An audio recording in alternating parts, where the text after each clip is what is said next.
오늘은 자족, 난 예수로 충만하네 라는 제목으로 함께 은혜를 나누려고 합니다. 제가 이제 수요 예배 때마다 이제 심리적인 혹은 영성에 관한 주제를 좀 다루고 있는데요. 이 자족, 자기 스스로 만족한다는 뜻이죠. 이 자족은 우리의 마음의 경건 혹은 영성에 있어서 매우 중요한 밑거름이 되는 자세가 됩니다. 오늘 본문 6절 한번 보실까요? 6절 한번 다 같이 읽어봤으면 좋겠습니다. 6절 시작. 그러나 자족하는 마음이 있으면 경건은 큰 이익이 되느니라. 아멘. 자족이라는 것은 결국은 우리의 경건, 우리의 영성에 가장 큰 이익이 되는 말씀이다.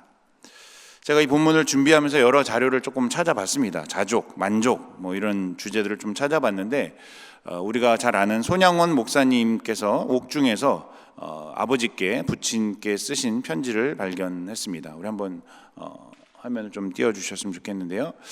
우리는 이제 사랑의 원자탄, 그래서 자기의 자식을 죽인 그 사람을 이제 양자로 받아들인 그것만 좀 잘 알고 있는데, 사실은 신사참배를 반대하셔서 옥중에 여러 번 갇히셨던 목사님이십니다. 그 옥중에서 이제 편지를 쓰셨는데 이렇게 좀 한문으로 어렵게 돼 있었는데 이거를 좀 쉽게 풀어 쓴 내용도 있습니다. 제가 한번 읽어보겠습니다. 아버님과 형제, 처자, 가족들을 향하여 간절히 바라옵기는 자족 지대복, 이제 이게 스스로 만족하는데 복이 있음 이런 뜻이죠. 을 깨달으시기를 바라나이다. 부모님과 가족들에게. 소자의 몽중에 꿈속에 아버님과 가족들이 근심과 고난으로 종종 병색으로 보이니 도리어 근심이에다. 운둥치우, 저도 이거 처음 봤는데 수증기가 올라서 구름이 되고 냉기를 만나 비가 된다는 뜻이라고 합니다. 그리고 노결위상, 이제 서리가 찬다는 뜻. 어쨌든 구름은 날쳐 비를 이루게 되는 법이고 이슬이 맺히면 서리가 되오니 육적인 생각은 근심을 이루고 근심이 맺히면 병이 되는 것이오며 오히려 영적인 생각은 자족을 이루고 자족의 생활은 일대 만족을 이루게 되는 것이외다. 근심은 병중 근원이요 죄 중에 대죄이다. 그러니까 근심의 반대말로 지금 자족을 이야기하고 계신 거죠. 부모님께 편지를 쓰는데 이렇게 어렵게 쓰고 막 그러셨어요. 계속 읽겠습니다. 그러나 인생은 이를 깨닫지 못하더이다. 그래서 자족보다 더 큰 부호자, 더 큰 부자는 아직 저는 보지 못했습니다. 이렇게 이야기하고 있습니다. 그래서 고로 소자는 옥고 중에서 의복과 음식을 이제 그 감옥에서 대할 시마다 감사의 눈물을 불금할 때가 한두 번이 아니었나이다.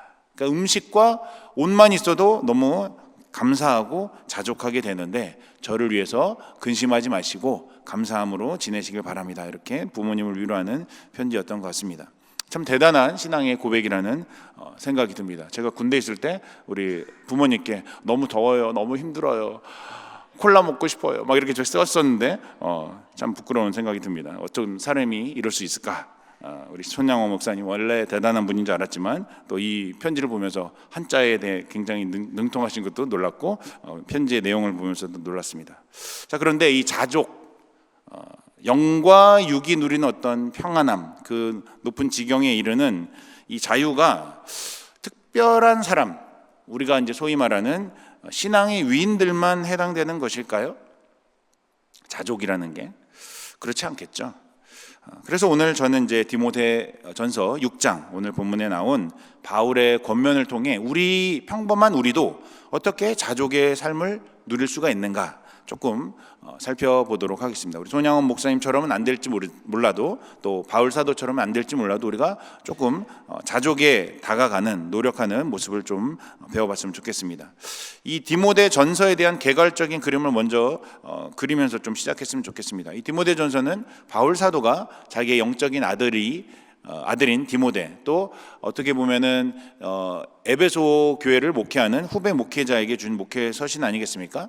근데 이 에베소라는 지역에 거짓 선지자가 아주 판을 쳤다고 합니다. 일종의 이단이죠.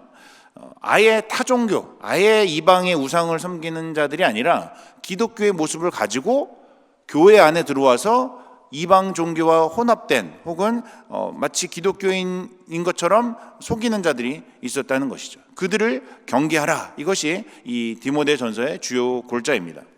예를 들어서 우리는 지금 6장을 봤지만 1장에 보면 신화와 끝없는 족보에 몰두하게 하는 것을 주의해라. 그러니까 율법이나 유대의 전통에 계속 얽매이게 하는 이단이죠. 그런 자들을 주의해라.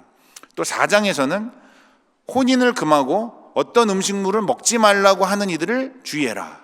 소위 말해 잘못된 금욕생활, 또 뭐 싱글로 있어야 된다 이렇게 주장하는 성경적이지 않은 내용들을 주장하는 그들을 잘못된 교리 혹은 뭐 거짓 선지자라고 할 수 있는 그들의 잘못된 것을 이제 주의해라.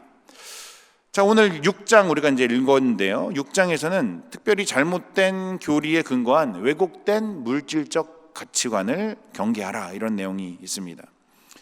사실은 이 거짓 선지자들은 그 시작부터 그 기준부터가 틀려 먹었습니다. 길이를 재는데 줄자가 뭐 센치를 재야 되는데 인치로 된 줄자로 잰다거나 무게를 재는데 0점이 안 맞춰 있는 그 눈금이 안 된 저울로 잰다는 것과 똑같은 것입니다.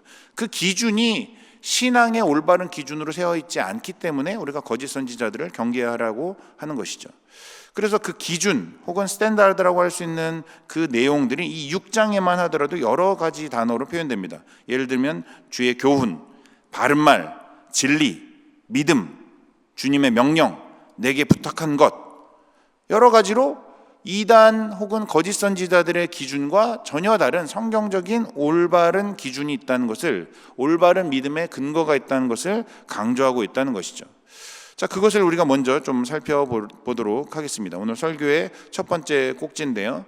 바로 그 기준은 예수 그리스도의 말씀, 즉 예수님을 우리 신앙의 표준으로 삼으라는 것입니다. 우리 3절 말씀 한번 같이 읽어봤으면 좋겠습니다. 3절 화면이 나올까요? 3절 말씀 같이 읽겠습니다. 시작. 누구든지 다른 교훈을 하며 바른 말 곧 우리 주 예수 그리스도의 말씀과 경건에 관한 교훈을 따르지 아니하면, 다른 교훈을 말하는 그들이 있고 거짓 선지자들이 있고, 우리는 바른 말을 따라야 된다. 바른 말인즉슨 우리 주 예수 그리스도의 말씀이다. 즉 우리 주님 예수님의 말씀 혹은 우리 주님 예수님에 관한 말씀이야말로 그들이 말한 다른 교훈을 배척할 수 있는 바른 교훈 혹은 바른 표준이 된다는 것이죠. 자꾸 거짓 선지자들은 예수님에 관한 것이 아니라 자기들이 생각한, 또 그들이 가지고 있는 전통에서 추론된 그런 교리들을 이야기했다는 것이죠. 그런데 그런 거짓 선지자들의 그런 꼬드김에 속지 말고 바른 말, 우리 주 예수 그리스도의 말씀을 따라야 한다. 그 예수 그리스도의 말씀이 무엇이냐면 그 바로 뒤에 있었던 것처럼 경건에 관한 교훈이라는 것입니다. 이 경건에 관한 교훈이라는 말씀이 바울 사도가 여러 번 쓰는 말씀인데요. 디도서에도 이런 말씀이 있습니다. 또 다른 바울의 참 아들이라고 하는 디도에게도 목회서신은 1장 1절에 이렇게 쓰고 있습니다. 제가 읽겠습니다. 하나님의 종이요 예수 그리스도의 사도인 나 바울이 사도된 것은 하나님의 택하신 자들의 믿음과 경건함에 속한 진리의 지식과 영생의 소망을 위함이라. 이 경건함에 속한 진리, 영어 NIV 버전에서는 경건으로 이끄는 이제 truth that leads to godliness. 그 경건으로 이끄는 진리야말로 예수 그리스도에 관한 올바른 교훈이다. 이렇게 이야기하고 있다는 것이죠. 쉽게 정리하면은 거짓 선지자인지 이단인지 아닌지, 우리에게 해가 되는지 아닌지 판단하는 기준이 무엇이냐? 첫 번째로는 그리스도의 말씀에 근거하여 우리를 경건한 삶으로 이끄느냐, 아니면 그 바로 뒷절에 나오는데요, 우리의 삶을 경건이 아니라 파괴적인 우리의 삶과 교회를 분열로 이끄느냐, 이 두 가지로 우리가 판단할 수 있다는 것입니다. 아까 3절에서 그리스도의 말씀과 경건에 관한 교훈을 따르지 아니하는 자들의 말로가 어떤지를 이제 이야기하고 있는데요. 4절에서 5절을 한번 다 같이 한번 읽어봤으면 좋겠습니다. 그 거짓 선지자들의 말로가 이렇게 되어 있습니다. 시작. 그는 교만하여 아무것도 알지 못하고 변론과 언쟁을 좋아하는 자니 이로써 투기와 분쟁과 비방과 악한 생각이 나며 마음이 부패하여지고 진리를 잃어버려 경건을 이익의 방도로 생각하는 자들의 다툼이 일어나느니라. 거짓 선지자가 판치면, 이단이 날뛰면 변론과 언쟁을 좋아한다. 교회가 시끄럽겠죠. 내 말이 맞니? 저 말이 맞니? 목사님 말씀 틀렸네. 사도 바울이 뭐 잘못됐니? 계속 그렇게 하나님의 말씀을 가지고 다투면서 사람들의 믿음을 꺾어버리는 것이죠. 교회가 허구한 날 싸우고 갈라지고 그 싸움 박질로 인해 쪼개지고, 그럼 어떻게 되겠습니까? 아까 말씀드린 성경에 나온 5가지 현상이 나타나는데, 투기, 다른 사람을 질투하고 불평하는 것이죠. 분쟁, 경쟁하면서 다투고 서로 마음이 나눠지는 것이죠. 비방, 다른 사람, 특별히 사도 바울의 사도권을 비방하면서 그 권위를 깎아내리는 악한 생각, 서로 교제하는 것이 아니라 서로에게 이득을 취하고 서로의 사기를 치려는 마음들, 다툼, 그리고 서로 분쟁하는 마음들이 이 5가지가 나타난다. 거짓 선지자들, 즉 예수 그리스도의 말씀에 근거하지 않는 다른 교훈은 그렇게 된다는 것이죠. 두 번째로는 다툼만 일어나는 것이 아니라 경건을 이익의 방도로 생각한다. 여기에 이제 결국 돈이 개입이 되는 것입니다. 이 거짓 선지자들이 이 교회 안에 들어와서 그냥 사람들을 막 엄한 대로 이끌어가는 것이 아니라 결국은 자기들의 이익을 위해서 성도들을 잘못된 방향으로 이끌어간다는 것이죠. 자기들이 돈을 탐하니까, 자기들이 성도들로부터 돈을 뜯어내려고 생각하니까, 전문용어로 이제 캥기다는 말하죠. 전문용어로 캥기니까 이 믿음을 사적 이익의 수단으로 삼는 것이죠.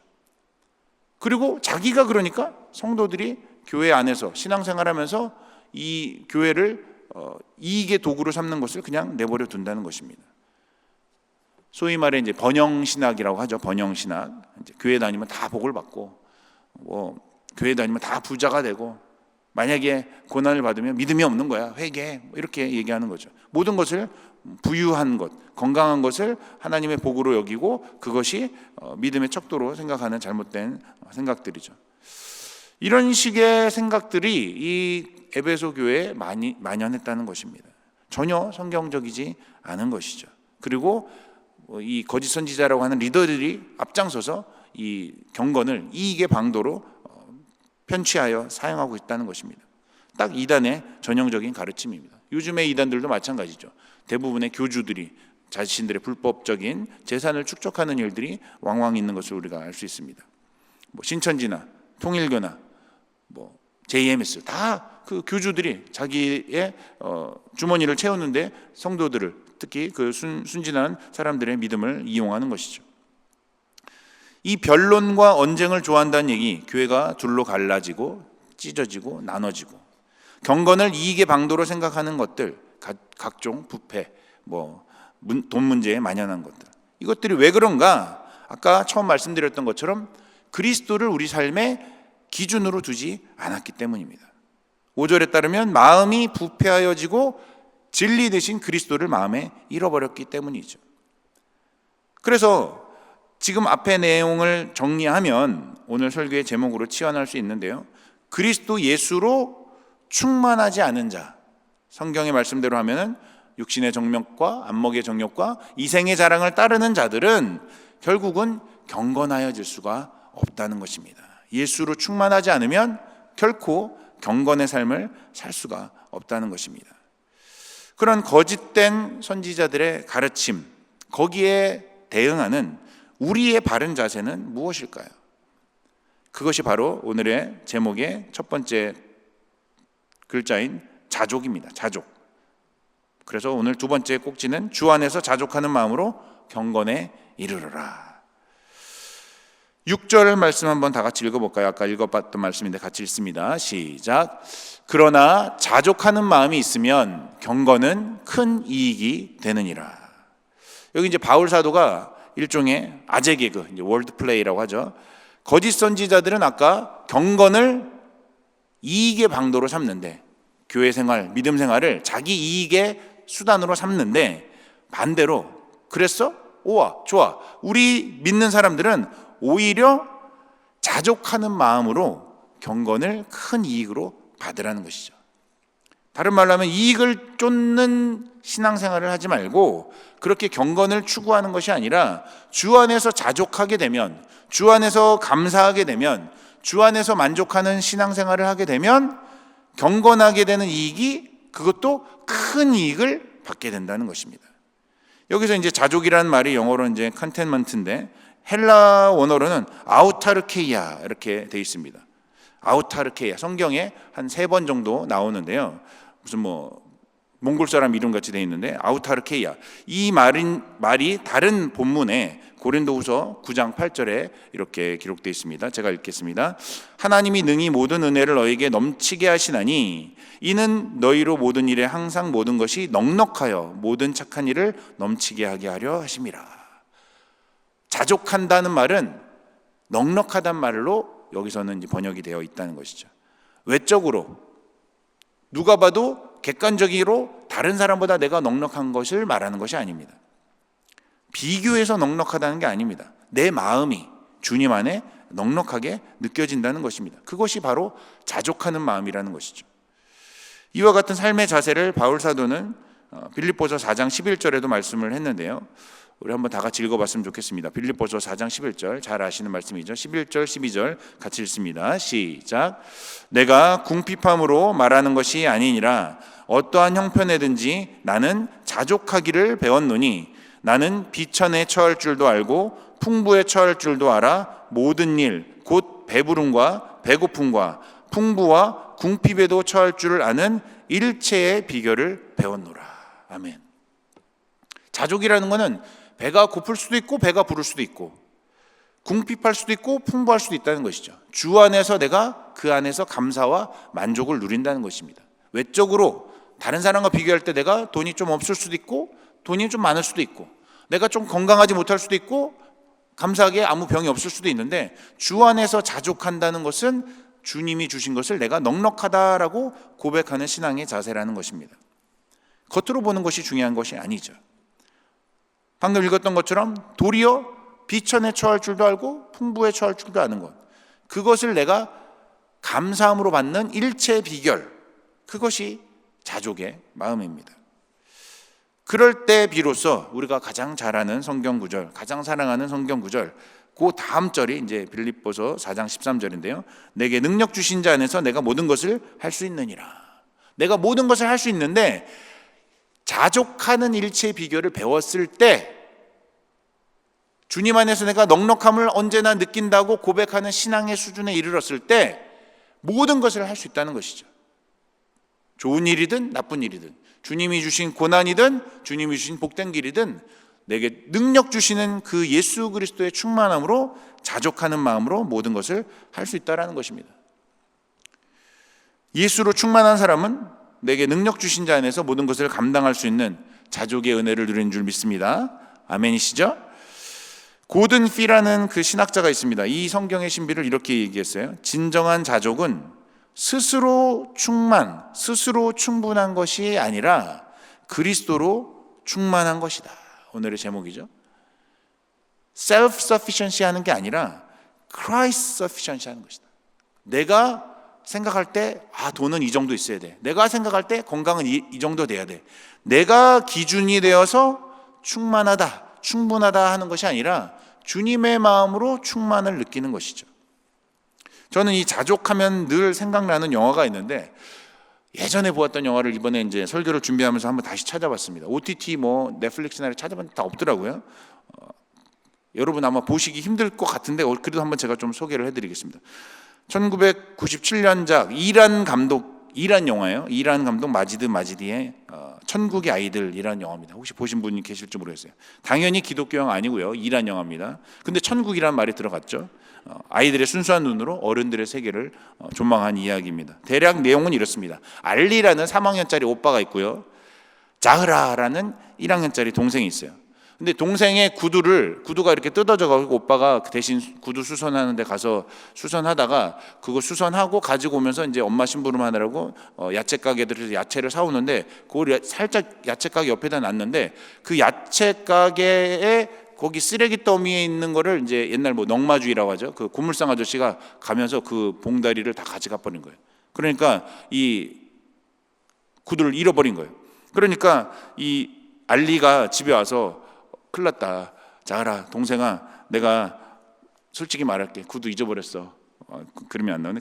솔직히 제가 이 표정 보면서 엄청 웃어서 이번에 찾아보면서 그림을 좀 따왔는데 그림 보여주세요.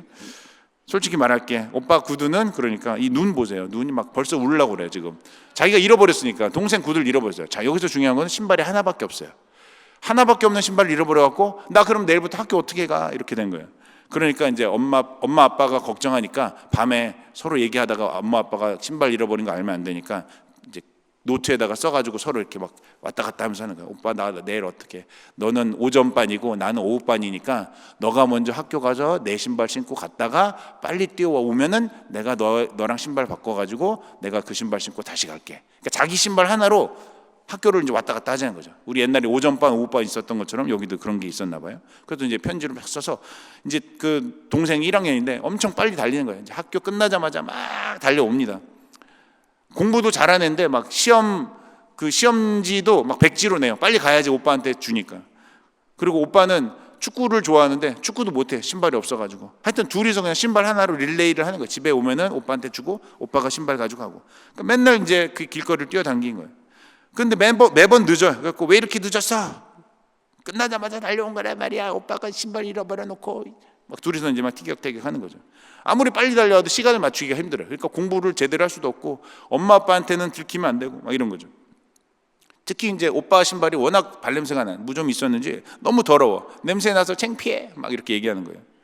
그러다가 어느 날 이 딸내미가 달려오다가 너무 급하게 달려오다가 이 더러운 신발을 그 하수구에 빠뜨린 거예요. 그래서 너무나 이제 슬퍼갖고 막 울고 있으니까 또 옆에 있던 지나가는 아저씨가 신발도 막 건져주고 그 이제 또랑 같은 데가 있었는데 거기서 막 건져주고 이런 게 나옵니다.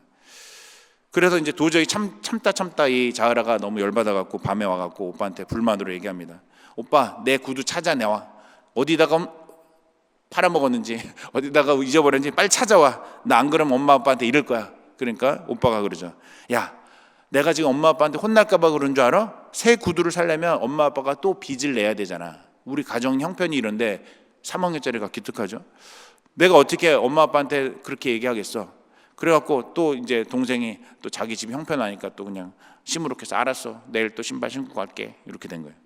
근데 그 다음날 이제 조회를 하는데, 조회 있잖아요. 운동장에서 조회를 하는데 이 자으라 눈에 자기 신발을 신는 어떤 여자애가 딱 보인 거예요. 저거 내 신발인데 왜 제가 신고 있지? 그래갖고 학교가 끝나갖고 그 자기 신발을 신고 있던 그 여자의 집을 미행을 해서 쫓아갑니다. 막 쫓아가요. 그러니까 그 여자애가 어떤 집으로 딱 들어가는 거예요. 집으로 딱 들어가서 올코니 너 여기 있지? 나 이제 오빠랑 데리고 올 거야. 그래서 오빠를 딱 데리고 의기양양 그 집을 찾아옵니다. 오빠 내가 집 찾아놨어. 저 집에 가서 우리 신발 찾아오자. 내 신발 달라고 그래. 오빠가 알았어. 딱 갔어요. 근데 딱 문을 들어가서 신발 달라고 딱 얘기하는데 문이 딱 열리더니 어떤 맹인 아저씨가 막 나오는 거예요. 맹인 아저씨가 막 나오면서 딸 아이랑 같이 막 이제 딸 아이랑 뽀뽀해주고 사랑하다 해주고 막 이러면서 걸어가는 거예요. 그러니까 자기 집보다 더 형편이 어려운 거예요. 그러니까 이 오빠랑 여동생이 실망한 거예요.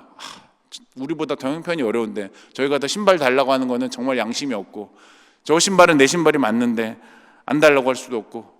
표정 보세요. 벌써 계속 울라고 그러잖아요. 눈이 이렇게 쳐져가지고 계속 울더라고요. 쟤는. 그래가지고 결국은 힘없이 터덜터덜 집으로 돌아옵니다. 그러니까 계속 이런 내용들이 반복되는 거예요. 신발 하나 가지고 계속 이제 여동생과 오빠가 막 이렇게 티격태격 하는 거예요. 그러다가 아빠가 이제 몸이 아팠거든요. 아빠도 아프고 몸이 아프고 엄마도 몸이 아픈데 아빠가 공장에서 일하다가 이제 좀 힘이 어려워서 공장 일을 못 하다가 어떤 부잣집 그 집에 정원사로 일을 하게 됩니다. 우연한 기회에. 그래서 공장 급여보다 이제 좋으니까 신이 나가지고 그 아빠가 이제 아이를 데리고 아들이랑 같이 가서 일을 한 거예요. 자전거를 타고 이제 집으로 오면서 아빠가 돈 많이 벌었으니까 뭐 사줄까? 그러니까 이 알리가 아빠 자라한테 구두 사주세요. 자라 요즘 구두가 낡은 것 같아요. 자기가 잊어버려 놓고서 구두가 낡은 것 같아요. 그러니까 아빠가 그래 자라 거도 사주고 너 거도 사줄게 이렇게 얘기해요. 자 그리고 다음 날 됐는데 어느 날 다음 날 교장 선생님이 우리 마을에 전국 이란 어린이 마라톤 대회가 열리게 됐다. 그런 이제 발표를 하는 거예요. 이란의 전 아이들이 우리 동네 와서 마라톤을 하는데 1학년부터 3학년까지 참여할 수 있다. 1등 상품은 굉장히 좋은 그 당시 좋은 옷 한 벌, 그리고 2주간 캠프를 갈 수 있는 거. 2등 상품은 최고급 학용품 세트, 2주간 캠프에 갈 수 있는 거.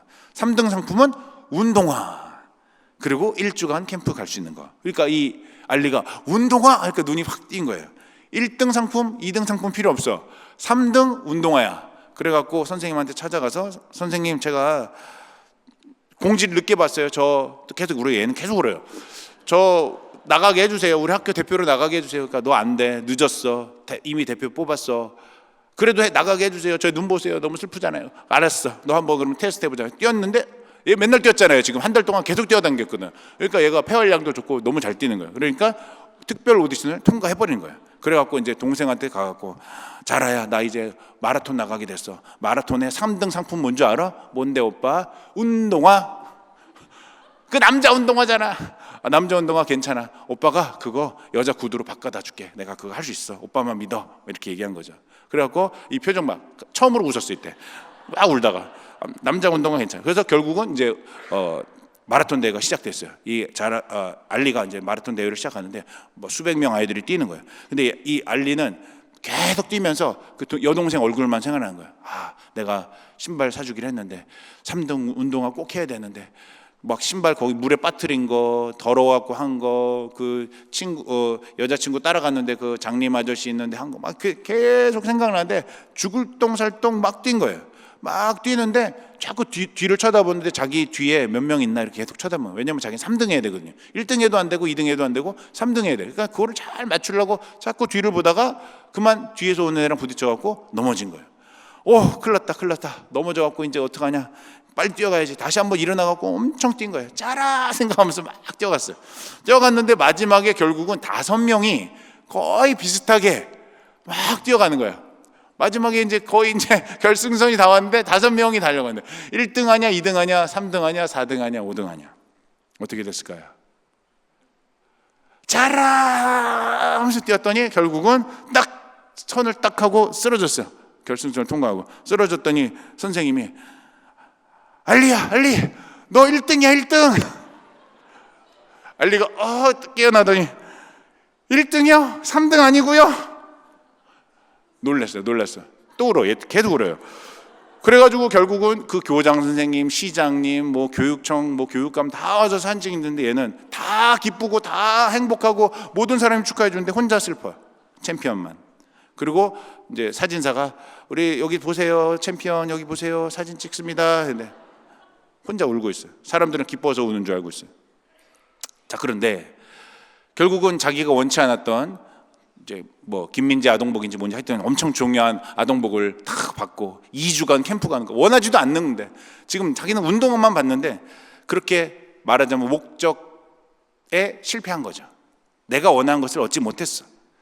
그리고 화면이 전환되는데 아버지가 그 생필품을 사는 가게에서 이제 나오는 장면이 나와요. 그리고 아빠가 그 생필품을 사오면서 가게에서 나오면서 이제 자전거를 타고 오는데, 자전거 뒤에 보니까 빨간색 여자아이 구두하고 하얀색 남자아이 운동화가 딱 보이는 거죠. 그러니까 아빠가 힘들어도 아이들 운동화 구두 사주려고 이제 그동안 받았던 월급을 이걸로 다 사서 오는 장면으로 나옵니다.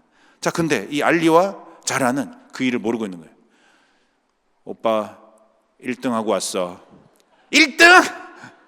말이라고 해 지금? 3등을 해와야지?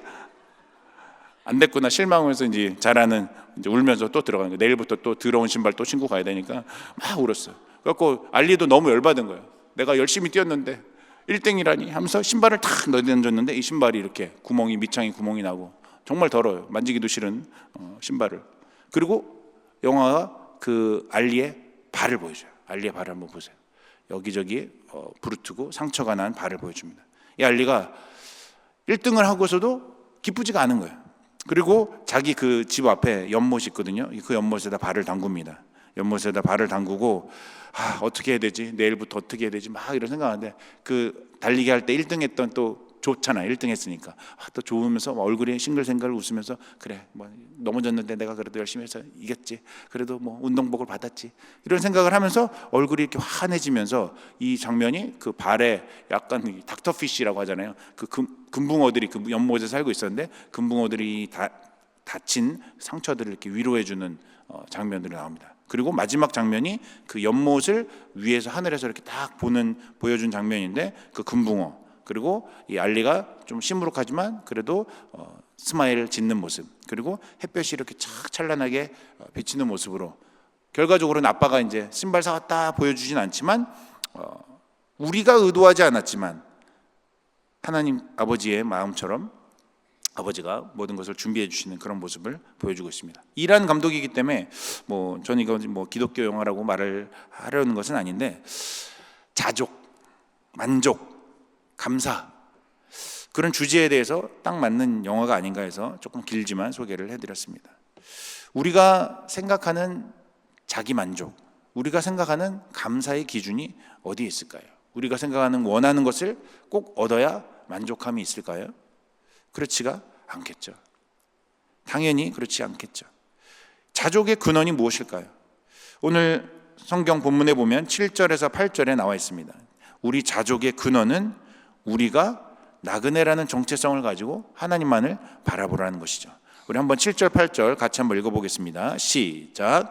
우리가 세상에 아무것도 가지고 온 것이 없음에 또한 아무것도 가지고 가지 못하리니 우리가 먹을 것과 입을 것이 있은즉 족한 줄로 알 것이니라. 가지고 온 것도 없고 나중에 갈 때 가지고 갈 수도 없다. 나그네와 같은 인생. 우리 주님이 오라오시면 언제든지 맨몸으로 가야 되는데 우리가 여기에 모든 것을 두고 가야 되는 이 인생에 그 뭔가를 손에 쥐려고 하는 것이 과연 옳은 신앙의 삶인가? 우리가 먹을 것과 입을 것이 있은즉 족한 줄로 알 것이니라. 성경은 우리가 잠시 왔다가 잠시 가는 인생이라고 말을 합니다. 먹을 것과 입을 것이 있으면 자족의 마음을 갖는 것이 온당하다라고 말을 하고 있습니다. 이것은 이제 산상수훈에서 예수님이 하신 말씀과 정확히 일치하는 말씀이죠. 마태복음 6장 25절에서 33절. 목숨을 위하여 무엇을 먹을까, 무엇을 마실까, 몸을 위하여 무엇을 입을까, 의복과 먹을 것을 위하여 염려하지 말라. 그런즉 너희는 먼저 그의 나라와 그의 의를 구하라. 그리하면 이 모든 것을 너희에게 더하시리라. 자족하는 자에게, 그의 나라와 그의 의를 구하는 자에게 우리 하나님 어떻게 하신답니까? 모든 것을 더해 주신다는 거죠. 오늘 본문에 읽지는 않았지만 디모데전서 6장 17절에 이렇게 약속하십니다. 우리 한번 같이 읽어봤으면 좋겠습니다. 하나님의 약속입니다. 시작. 내가 이 세대에서 부한 자들을 명하여 마음을 높이지 말고 정함이 없는 재물에 소망을 두지도 말고 오직 우리에게 모든 것을 후히 주사 누리게 하시는 하나님께 두며. 마음을 높이지 말고 정함이 없는 깨끗하지 않는 재물에 그렇게 소망을 두지 말라. 빈몸으로 왔다가 빈몸으로 가는 인생, 우리에게 모든 것을 후히 주사 누리게 하시는 하나님께 소망을 두라. 이것이 바로 우리 주님의 말씀인 것입니다. 구약성경 지혜자의 말씀이기도 하죠. 잠언 30장 7절에서 8절 유명한 말씀이죠. 내가 두 가지를 주께 구하였사오니, 두 가지가 첫 번째로는 헛된 것과 거짓말을 내게서 멀리하옵시며, 그리고 두 번째가 나를 가난하게도 마옵시고 그렇다고 너무 부하게도 마옵시고 오직 필요한 양식으로 나를 먹이시옵소서. 지혜자의 말씀입니다. 딱 두 가지 소원이 있는데 내가 거짓된 삶을 살지 않도록 나를 진실하게 하시고, 두 번째로 내가 하나님을 멀리할까 싶으니 내게 가난하게도 부하게도 말고 오직 필요한 양식으로 우리에게 주옵소서. 우리 주기도문에도 오직 일용할 양식을 달라고 하지 않습니까? 그러므로 우리에게 충만으로 채워주시는 예수 그리스도로 말미암아 나그네된 인생을 살아가야 한다는 것이죠. 자, 두 번째로는 우리가 조금만 더 탐내는 그 마음이 우리를 파멸로 이끈다는 말씀입니다. 우리 9절 말씀 한번 같이 읽겠습니다. 시작. 부하려 하는 자들은 시험과 올무와 여러 가지 어리석고 해로운 욕심에 떨어지나니 곧 사람으로 파멸과 멸망에 빠지게 하는 것이라.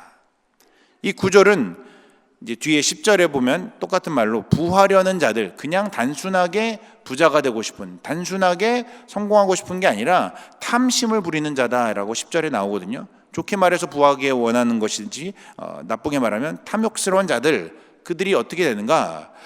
첫 번째로는 시험과 올무에 빠지게 된다라고 말합니다. 달콤한 인생을 쫓다 보면 달콤한 것에 꼬이는 날파리가 몰리게 되는 것이죠. 시험과 올무에 빠진다. 한두 번 돈맛에 끌려다니다 보면은 여러 가지 부정한 일들에 얽히게 된다는 것이죠. 결국은 그 시험에 빠지고 몇 번을 그 시험에 허덕이다가 사탄이 쳐놓은 올무에 걸려 큰 죄를 짓게 된다는 것입니다. 탐심을 부리는 자들이 그렇다는 것이죠. 그리고 그렇게 사탄의 올무에 묶인 자들은 더욱더 어리석고 해로운 욕심, 어리석은이라는 말은 아마도 합리적이지 않은 그 돈에 미친 사람들이 계속적으로 자기의 그 돈을 만회하려고 도박을 한다든가 그럴 때 보면 그 어리석은 일들을 계속하지 않지 않습니까? 해로운 욕심, 남을 이롭게 하는 것이 아니라 결국은 자기도 망치고 남을 망치는 그런 욕심에 계속 쳇바퀴를 돌게 된다는 것이죠. 처음에는 돈을 쫓다가 나도 모르는 사이에 주님과의 관계가 멀어지는 사람들, 오로지 돈, 눈에 돈불이 켠 사람들 우리 주변에서 많이 보고 있지 않습니까? 마치 목이 마르다고 바닷물을 마시면 계속 갈증이 있는 것처럼 돈을 잃어버리고 돈에 눈이 먼 사람들은 계속적으로 그 돈을 쫓으며 살더라는 것이죠. 그것이 바로 어리석고 해로운 욕심을 부린다는 것입니다. 그리고 그 결과는 명약관화입니다. 바로 사람을 파멸과 멸망에 빠뜨리게 된다는 것이죠. 많은 사람들이 나는 돈에 안 빠질 거라고, 나는 돈을 나름대로 지혜롭게 잘 관리할 거라고 자신합니다만 돈의 노예가 되지 않는 그런 사람들이 얼마나 많이 있을까요? 당장 내게 돈이 없어서 그렇지 돈을 많이 번 부자들은 더 많은 돈을 위해서 더 큰 부정과 더 큰 죄악을 저지르는 것을 우리가 많이 보고 있지 않습니까?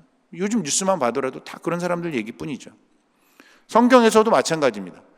작은 욕심이 큰 화를 부르는 일들이 많습니다. 아담과 하와도 그랬죠. 아이성에서 아간도 그렇게 재물을 탈취했죠. 아나니와 삽비라 마찬가지입니다.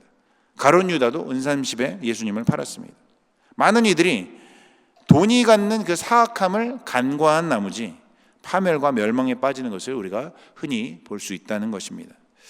우리 10절 같이 한번 읽어보겠습니다. 10절 시작.